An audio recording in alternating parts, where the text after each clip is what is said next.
Because I remember you talked about in your interviews that Blackie Mo, that was a dude that really kind of put you under his wing and taught you a bunch of stuff. Was this before Blackie Mo? Yeah, this was before Blackie Mo taught me. This, and Blackie Mo time was 92. So we talking like 85 now with me and Birdman, but Blackie Mo was 92. That's when I really, that was years later. Yeah. Okay. Yeah. This shooting happened, you go back home. Didn't you put like the gun under your couch or something? No, I had it in my bedroom, under your bedroom, the bed. Yeah. Under the bed, because like my mother's bedroom was the last room, and we had the second room. And it was like about maybe 3 days later, he come back around there and gave me some money and asked me for the gun, where that gun at. Had I known what I know today, I would never give a person a murder weapon. I would never do that. Because now they have evidence to put you away. Right. No matter who they are. Yeah. In this day and time, I would never. And the crazy part about it, we was at a park and we saw some of our enemies, shot him up, ran out the park, but they said he survived. And 2 of my homeboys, older, one deceased now, one still alive, right now to this day. Y'all all right, give us the gun, give me the gun, we're gonna put him up. You shot someone before then? But like, no, we good. And we ran off with the guns because right then and there, it just clicked in my mind, oh, they trying to get my gun because they want to keep a gun. But nah, man, because we wouldn't throw it. And that's how we wound up getting in trouble for the feds now too. It's just crazy because we would never throw away guns. Like we might trade them off, move them around, but we just keep certain guns we just kept. And them guns come back and hunt you in the long run. Yeah, I've always had a thing where, you know, because I go to studios, I go to people's homes, there'll be like guns lying on the table, coffee table, whatever, kitchen. I would always make it a point to never touch anybody's guns. I don't want my fingerprints on that shit in any capacity. Nor do I ever show people my guns at home. You know, I never pull them out. I never brag. I remember I interviewed Jason Williams. He had people at his house. He was showing them off. The shotgun that he had actually went off and shot his driver and killed him. Wow. I had to go to prison. You know, try to jump in the pool to try to hide the residue and whatever, but ultimately the story came out. He didn't mean to do it, just playing around with guns, and it just went off and just killed a random person. How much time they give him? He did a few years. And he was messed up. He was crying in the interview talking about it. It messed him up.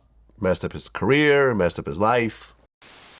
I started showing, I had some other players in the house too, and I went to my bedroom and I had my shotguns for my skeet machine in there, and there was a bullet still in one of the shotguns from shooting skeet earlier in the day. I take responsibility. I'm not gonna say somebody did that, and that.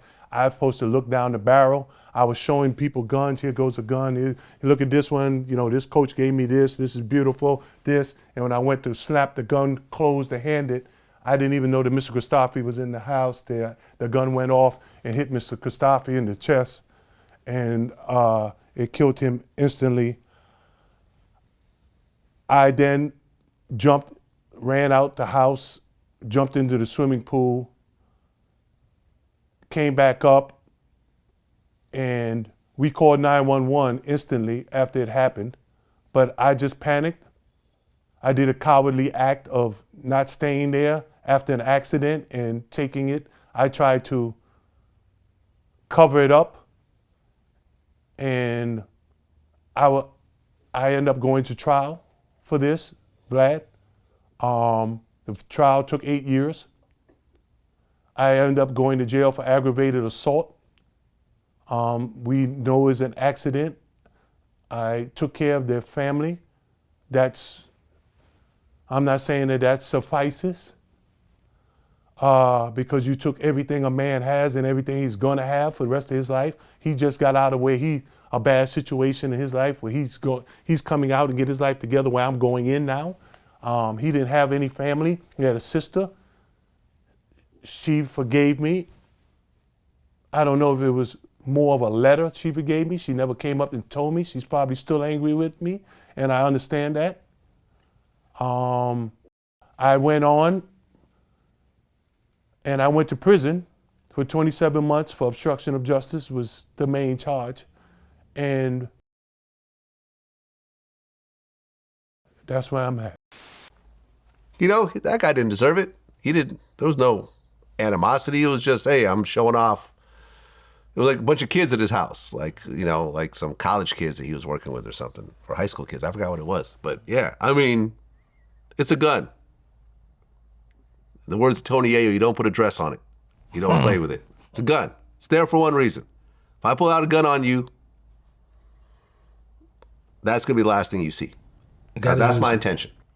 Pull it, you got to use it. Yeah. That's why I've never pulled out a gun on anybody. Yeah, that's the street law. You pull it, you got to use it. Yeah. So he comes back a couple days later. You give him the gun back. He gives you some money. Mm-hmm. How long after that until you do another shooting?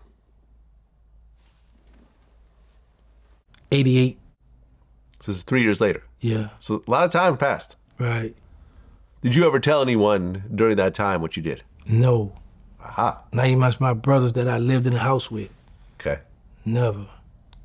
I only recently started talking about that once I got, see, and there's no disrespect to nobody else, because I really sat down and got an immunity for a lot of homicides.